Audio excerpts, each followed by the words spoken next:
What if the most cherished dream of your life, a child, became the ultimate weapon in a game of deception, and the person you loved most was merely a pawn in a calculated scheme? Welcome, dear listeners, to Narrated by Abby, where we unravel the intricate threads of ambition, betrayal, and the shocking truths that lie hidden beneath the surface of perfect lives.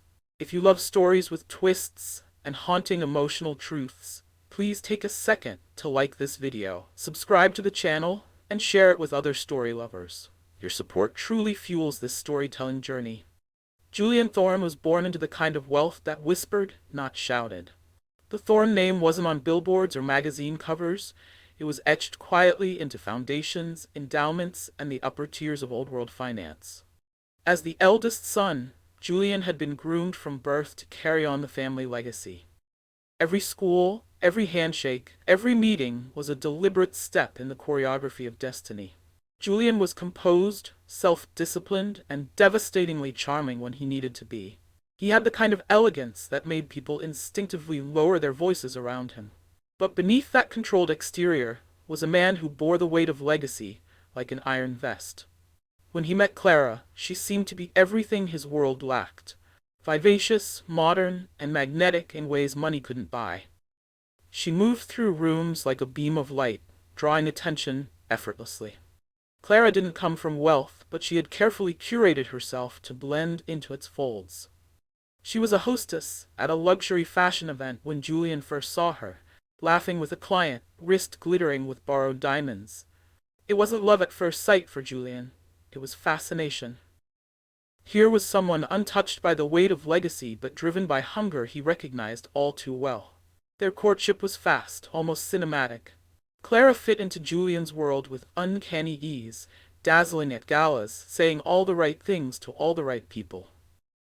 But beneath her luminous charm lay a private fear, one born from her past. She had grown up on the outskirts of privilege, watching her mother clean houses in neighborhoods where the children played tennis in tailored whites. Clara had sworn she would never live in the margins again. She had clawed her way up, first through charm, then with strategy. Julian was the final step. She loved him, in her way. But more than anything, she feared becoming invisible in a world that measured women by youth, fertility, and social currency. So when she overheard Julian speaking to a friend about waiting to start a family, wanting to ensure stability and timing, Clara panicked. She'd spent her entire life climbing, and now she stood at the summit. The idea that her position might be provisional, contingent on timing, made her stomach turn. She couldn't afford to wait. She decided to take fate into her own hands. Months later, Clara announced she was pregnant. Julian was stunned. The news didn't land with joy or panic, but something more disorienting: suspicion. He'd been careful, always. But Clara's joy, her infectious excitement, quickly silenced the questions echoing in his mind. He allowed himself to believe. After all, hadn't they talked about this? Hadn't he once said, "I want to build a family with someone I trust"? He clung to the narrative. This was a gift, a future, an heir to carry the Thorne name. Preparations for their wedding began at once. It would be a global affair. 500 guests, a string quartet flown in from Prague, floral arrangements so vast they looked like art installations. Clara dove into the planning with a fervor Julian admired. She seemed radiant, glowing. He attributed it to pregnancy, to happiness. Amid the chaos of the wedding prep, Julian slid some documents her way one evening. "A trust agreement," he explained, "for the baby. Just some paperwork to make sure our child has everything they need." Clara, overwhelmed and distracted by lace samples and RSVP lists, signed without reading. She trusted him. Why wouldn't she? Julian had never raised his voice, never doubted her publicly. He was a fortress of calm. The wedding itself was a spectacle. Clara, glowing in custom Dior, walked the aisle with the serene confidence of a woman who had won the world. Her fingers caressed her growing belly as she said her vows. Julian stood beside her, every inch the groom his family expected. If there was a shadow behind his eyes, no one noticed. Weeks later, their son, Julian Thorne Jr., was born.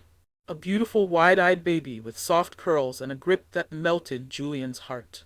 He held the child for hours, sometimes staring into his face, searching for familiarity, for echoes of himself. But babies are mysteries, he reminded himself. Everything in time. Then came Leo. Clara introduced him as a cousin. Distant, but like a brother to her. He's so excited to meet the baby, she said. He couldn't make the wedding, but he's family. Julian welcomed him with warm formality. Leo was affable, quick to laugh, and surprisingly good with the baby. He would scoop Julian Jr. up and sway him around the room like a seasoned father. He even sang lullabies, songs Julian didn't know Clara had liked. Still, Julian observed with practiced stillness. It was one of his great strengths, saying little, seeing everything. A week later, Julian announced an urgent trip abroad. Business. It couldn't be delayed. "Would you mind if Leo stayed while I'm away?" he asked, watching her carefully. "You'll need help with the baby, and I'd feel better knowing you weren't alone."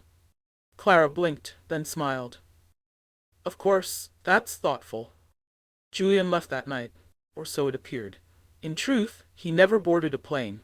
Instead, Julian relocated to a private suite downtown, watching the surveillance footage from hidden cameras he had installed days before under the guise of a security upgrade. Every room, except the nursery and bathrooms, was under discreet observation. The footage unfolded like a play. Leo, far from a cousin, moved through the house with the confidence of a man at home. He and Clara were intimate. Kisses, private jokes, stolen naps with the baby nestled between them, like the punctuation mark on their long-devised sentence.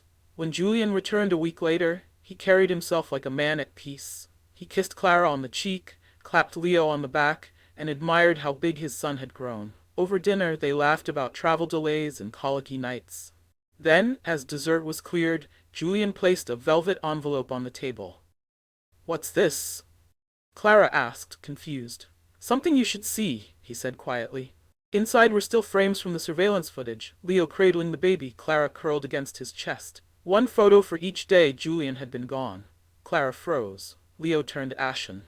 "I know," Julian said, his voice calm but edged with ice. "I've known for some time." They didn't speak. They didn't deny it. The lie had evaporated. Julian leaned forward, his eyes hard now. "There's something else you should know. I can't have children. A childhood illness left me infertile. I've known since I was 16. I chose not to tell anyone, not even you, because I wanted to believe I could still live the life expected of me. I was willing to accept this child. I could have raised him, loved him, protected him. If you'd been honest." Clara's lip trembled. Leo looked at the floor. "But bringing him into my home," Julian continued, "pretending, performing as if I wouldn't notice? That's not just betrayal. That's contempt." He slid 2 papers across the table. "Remember these? You signed them during the wedding planning rush. The first was a trust for Julian Jr. He will be taken care of. Always, regardless of biology. He's an innocent in this mess. The second," he tapped the other document, "was a prenuptial agreement. Ironclad. You waived all rights to my estate, my properties, and any claim of spousal support." Clara's voice finally broke free. "You tricked me." "I protected myself," he said. "You made the rest of this inevitable." Julian offered her a choice. Leave quietly, no scandal, no headlines, just a private divorce and an erased chapter. But if she fought it, every detail would come to light. Leo vanished the next day. Clara left a week later, her reputation shattered in whispers across every social circle she'd once conquered. Julian remained. He raised Julian Jr., not as a symbol of betrayal, but as a child who deserved love. No one ever questioned the boy's name. In time, he bore the Thorn legacy, not through blood, but through the strength of a man who had chosen to love him anyway. If this story of deception, quiet revenge, and the enduring strength of integrity captivated you, you're in the right place. Support Narrated by Abi by liking this video, subscribing to the channel, and hitting that notification bell so you never miss a moment of truth. Your engagement helps us bring more powerful stories like this to life.